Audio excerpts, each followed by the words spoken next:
Reuters reports rescue workers in Thailand brought out on Monday 4 more people from a flooded cave where 12 boys and their soccer coach were trapped for more than 2 weeks, apparently taking the total number rescued to 8.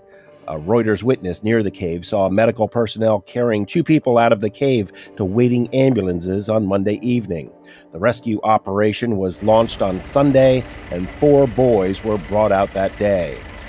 According to officials, they were all in good condition in the hospital.